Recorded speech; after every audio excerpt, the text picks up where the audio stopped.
딥한 사건 리뷰부터 재미있는 로펌 생활 비하인드까지 여자 변호사들이 진행하는 오수재 리얼 리뷰! 7, 8화가 주말 중에 엄청 재미있게 끝났어요. 반응이 엄청 뜨겁더라고요. 8화에서 난리가 났죠. 장면별로 나눠서 봐볼까요? 일단 7화가 우수재가 체포됐어요. 깜짝 놀랐죠. 그러니까. 반전에 있었어요. 체포될 때도 너무너무 예뻤는데 먼저 그냥 타벅타벅 오수재 변호사를 찾아왔잖아요, 경찰들이. 그죠. 그러고선 처음에는 같이 가시죠. 뭐 조사할 게 있습니다. 뭐 참고인 조사를. 참고인이라고 했어요. 맞아요, 참고인. 참고인이랑 피의자는 법률적인 의미가 완전히 다르죠. 피의자는 범인이라고 생각을 하고 조사를 하겠다는 거고, 참고인이라는 거는 범인은 아니지만 그냥 우리가 이 사건에 한번 불러서 얘기를 들어보겠다 이 정도이기 때문에 범인으로 보냐 아니냐라는 엄청나게 큰 차이가 있는 거죠. 그러니까 참고인은 같이 가서 좀 도와주세요 이런 느낌이라면요, 피의자로 이제 조사를 받는다면 이리 와 이런 느낌이라고 좀 차이를 볼 수 있을 것 같아요. 그래서 이게 임의 동행 형식으로 처음에 참고인으로 오수재를 부르잖아요. 임의 동행이라는 건 그냥 같이 가주세요 하는 거라서 거절하면 안 가도 돼요. 거절하는 사람을 억지로 데려가려고 한다면 체포영장이 반드시 있어야 됩니다. 그런데 여기서 전화 한 통이 걸려옵니다. 전화를 좀 띠띠띠띠띠 받으시던 오수재 변호사님, 긴급 체포합니다. 이렇게 했잖아요. 긴급 체포가 도대체 뭐길래 저렇게 데려갈 수가 있을까? 긴급 체포의 요건, 우리가 사형 무기징역 3년 이상 해당하는 중대한 범죄를 저질렀고 긴급하게 체포할 필요가 있을 때, 이거 어느 세월에 법원에 영장 신청해서 그거 나오고 기다리면 도망가겠죠. 그런 사람들을 바로 그 자리에서 체포할 수 있도록 마련된 제도가 긴급 체포이고, 긴급 체포를 하고 나면 일단 데려갈 수는 있어요.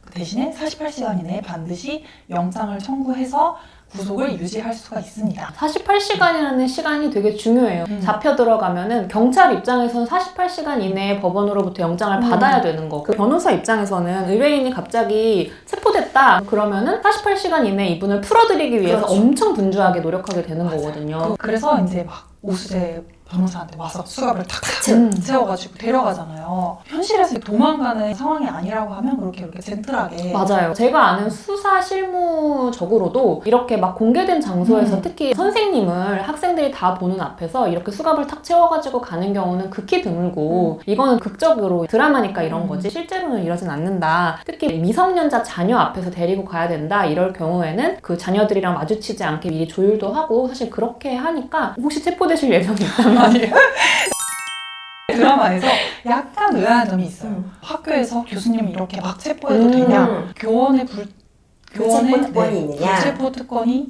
있습니다. 사립학교법에 규정이 돼 있어요. 현행범이 아닌 이상 그 학원, 학교 안에서 교원을 막 체포할 수는 없도록 규정이 되어 있기 때문에 이건 드라마에 조금 재미를 위해 그런 설정된 장면이 아닐까. 자, 여기서 재미있는 장면이 있어요. 공찰이 뒤늦게 나타나서 탁 막으면서 뭔가 경찰들과 접전을 벌일 것 같은 장면이 나오잖아요. 체포를 하는 과정에 누군가가 체포를 방해한다. 공찬이 행여라도 몸싸움이라도 벌였다 이러면은 우리가 이제 공집방 이슈가 있을 수밖에 공무집행 없죠. 네, 공무집행 방해가 될 수 있고, 다만 만일에 이 체포가 적법한 요건을 갖추지 못한 위법한 공무집행 중이었다라고 하면 사후적으로 그 공무집행 방해가 무죄로 나올 가능성은 또 있습니다. 아니, 그리고 오수재 변호사 로스쿨에서 강의하고 있는데 혹시라도 이제 구속되면은 강의는 어떻게 되는 거예요? 다른 선생님으로 바뀌겠지. 그러니까 너무 쉬운 문제였어.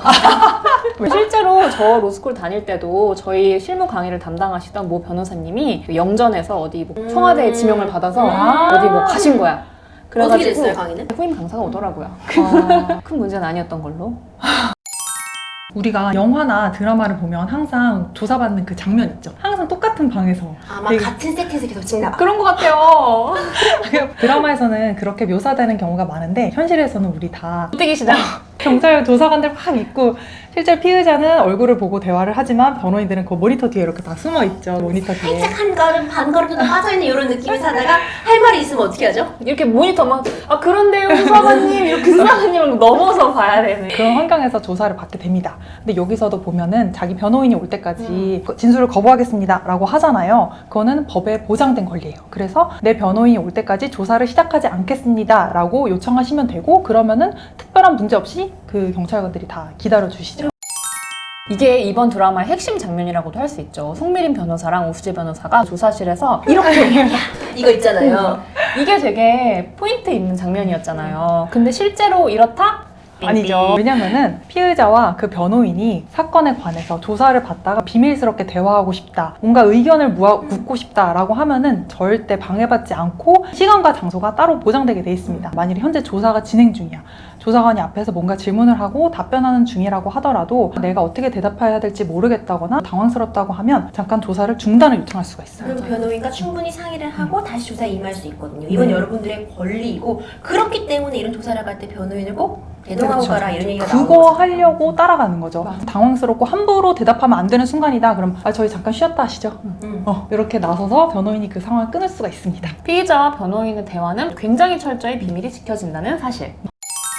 그리고 최태국 회장이 야망의 끝이 대체 어딘 거예요? 도대체 최태국 뭘 회장이 위해서 이러는 걸까? 뭐가 되고 싶은 거야? 대통령도 아니고. 대통령 아니지. 대통령 위에 이제 실세, 비선실세. 소확행을 모르는 사람인 것 그런가 봐요. 갑자기 근데 아니 최태국 근데 또 얘기는 그렇게 왜? 따지기에는 새우깡에 소주 마시면서 행복해하는 사람인데 아, 또 약간 맛잘? 맛잘알이야. 뭐 스테이크도 막 어떻게 구워달라고 맞아, 하고 맞아, 맞아. 도미조림도 미식가인데. 먹고 그 최태국 회장이 회장실에서 이 블라인드가 쫙 올라가면은 청와대가 내려다 보이잖아요. 실제로 이런 로펌이 있다 없다. 어떤가요? 전 있다고 알고 있어요. 특정 로펌을 언급할 수는 없지만 그 광화문에 내자동에 근데 그 경복궁. 로펌 특징이 있죠. 간판이 없죠. 간판이 없고 굉장히 여기저기 맞아 건물이 여러 개 있어요. 경복궁과 청와대가 내려다 보이는 위치에 있는 모 로펌이 있죠. 여러분이 아시는 국내 최대 모 로펌 그런 사무실을 쓰고 있을 수도 있지 않을까요?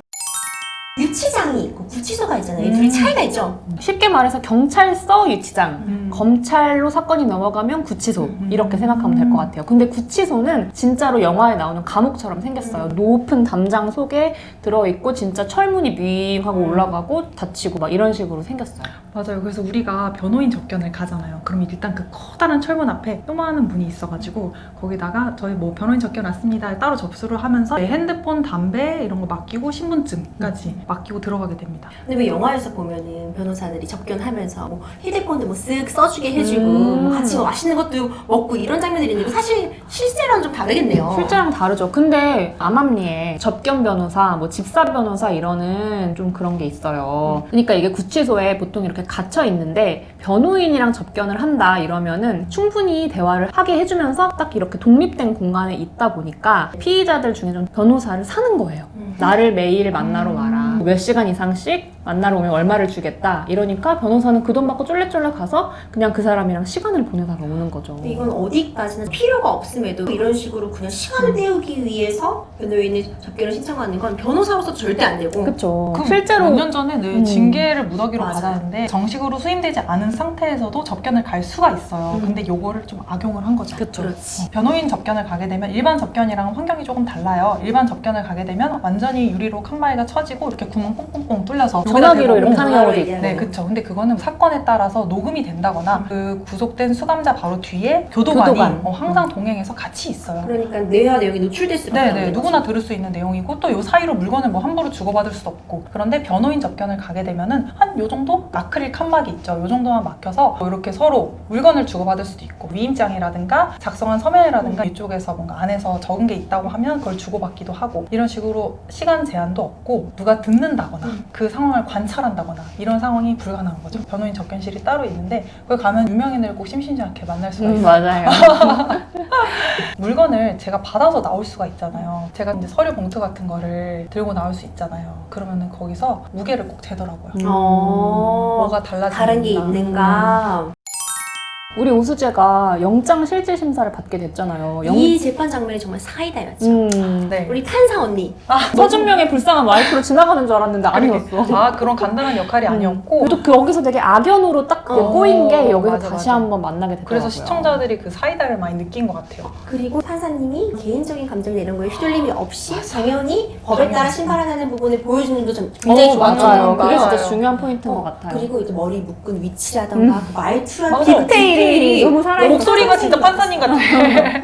너무 멋있어. 일단 영장이 없이 누군가를 잡아놨으면은 영장을 발부해서 이 구속을 계속 유지할지를 판단해야 되는데 그 전에 법관 앞에 가서 피의자에게 억울한 점은 없는지를 살펴보는 게 영장 실질 심사죠. 그런데 굉장히 중요한 게 구속된 상태로 재판을 받는 것과 자유로운 상태 재판을 받는 건 정말 천지 차이잖아요. 아, 천지 차이죠. 당장에 생각해보면 내가 카페 사장이다라고 했을 때 구속되지 않고 수사를 한다고 하면은 그냥 카페 장사하다가 수사기관이 오늘 출석하세요 하면 나가서 조사받고 남은 시간에는 계속 커피 팔고 이렇게 살아도 되는 건데 구속이 되면은 뭐 당장 카페는 난장판 되는 거죠. 그렇고 심리적으로도 내가 지금 구속된 상태와 구속되지 않은 인신이 자유로운 상태라는 건 엄청 차이가 그렇죠. 나서 그리고 당장에 구치소에 들어가서 쉽게 말해 깜빵 생활을 해야 되는 거예요. 제가 들어간 그 방 보셨잖아요. 그런 데서 생활을 해야 되는 거니까 영장 실질은 반드시 변호인이 참석하도록 돼 있어서 실제로 자기가 변호사를 선임할 능력이 없거나 하면은 국선 변호인 제도가 마련돼 있죠. 맞아요. 또 오수재도 젊을 때 국선 변호인으로 그렇죠. 나오잖아요. 그때 공찬을 만난 걸로.